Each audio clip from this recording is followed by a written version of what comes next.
we have a lot of serious issues we deal with. We base the response to those serious issues, tobacco smoking, alcohol use, the flu, the Ebola virus in 2015, H1N1. We base our public policy responses by leaders we hope that will act responsibly. We hope they're making their decisions based on accurate data, which will gauge not if it's a crisis, it is. Basing their public policy response on how severe the crisis is based on data.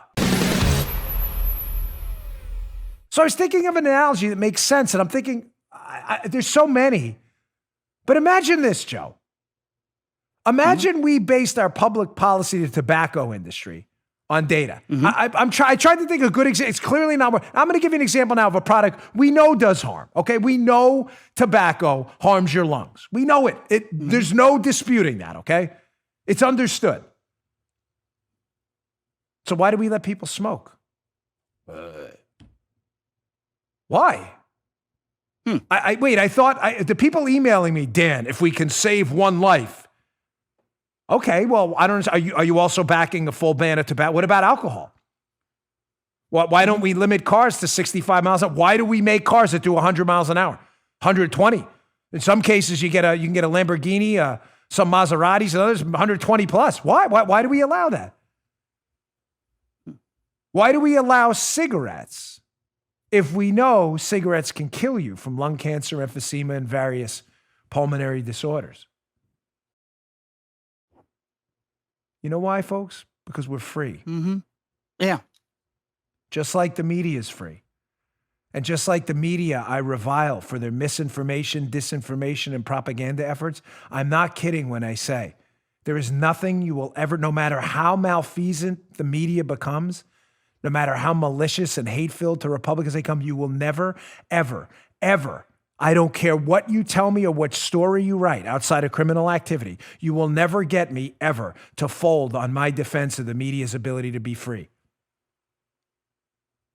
But those same rules apply to us too, folks.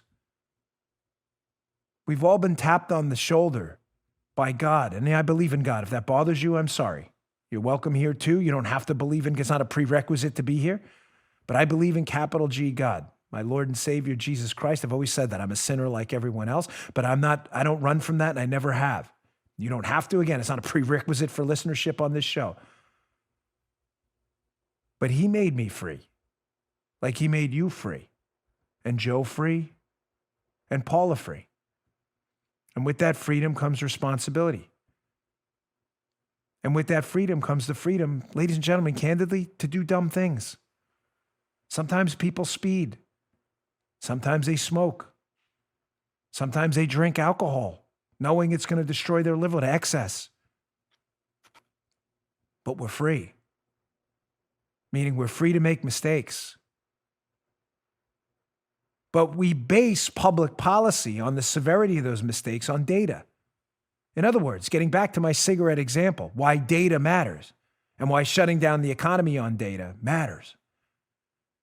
Ladies and gentlemen, if we found out tomorrow that the data on cigarettes was all wrong, there was some change in the tobacco gene, and that smoking one cigarette would kill you instantly, how many people you think would smoke? Honestly, there would probably still be some, very few. But you think the level of smoking and nicotine, now I'm not suggesting that. That's not true, obviously. I'm just trying to give you an example that would make sense. Right. If that were to come out tomorrow, that there was some genetic change in the tobacco leaf, one cigarette will kill you, you think we'd have a drop in smoking? I'd say yes, pretty dramatically. Yeah, like a rock. Yep. Then what if you found that the next day, again, the data was wrong?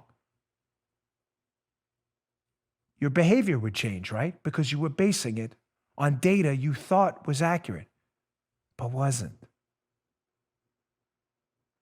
I'm simply asking the question under narratives too. We're making profound generational changes to livelihoods, economy, people's businesses, savings, and even their health as they sit home now and can't do anything, can't go to gyms, can't eat like they normally do. Some of them can't earn any money anymore. We're making profound changes, ladies and gentlemen, based on data that is clearly not correct. Why are the Democrats and the media not asking these questions? Why?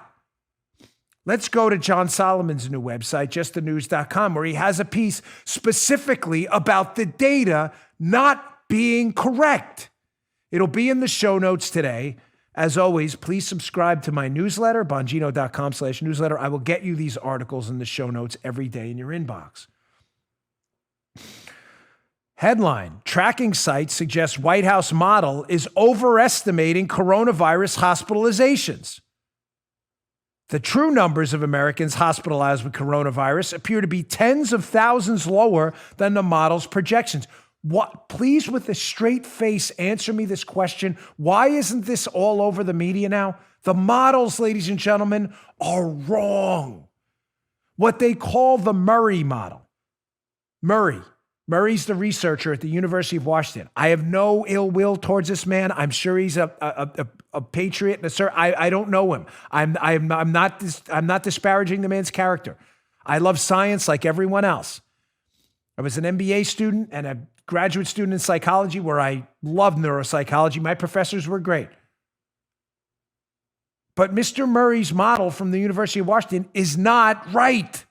And someone in the White House is feeding this to Trump. Again, let's go to the receipts from the Just the News article. Please read this article. The forecast predicted, for example, that the U.S. would need about 164,750 hospital beds for COVID-19 patients on Saturday. Yet the COVID Tracking Project, Joe, a team of journalists and data analysts who collect and tabulate coronavirus data from state tallies around the country, reported only 22,158 currently hospitalized coronavirus patients on Saturday. Serious problem, 22,000. Not something to dismiss or brush off. That's not what we're arguing. What I'm arguing to you, if you're making public policy decisions based on predictions of scientific modelers who predicted this crisis would be so severe that on Saturday we'd had 164,000 people in those hospital beds, and less than a fraction of that, 22,000 are in those hospital beds. Maybe you should reevaluate those models? I'm just asking. It's not even close. You may say, well, clearly the state data, they've been pretty on the ball with that, right? Well, let's go. Let's see what the receipts say about that. From the Just the News piece by Daniel Payne. The discrepancies are also stark when looking at state-by-state models. The model estimated 65,434 patients would need hospital beds in New York State on Friday. In reality, there were 15,905 hospitalizations in the state by Sunday morning, according to the COVID Tracking Project. Again, ladies and gentlemen, a serious issue, period, full stop. We have a lot of serious issues we deal with. We base the response to those serious issues, tobacco smoking, alcohol use, the flu, the Ebola virus in 2015, H1N1. We base our public policy responses by leaders we hope they will act responsibly. We hope they're making their decisions based on accurate data, which will gauge not if it's a crisis, it is. Basing their public policy response on how severe the crisis is based on data. You just heard The Dan Bongino Show. You can also get Dan's podcasts on iTunes or SoundCloud. And follow Dan on Twitter 24/7 @DBongino.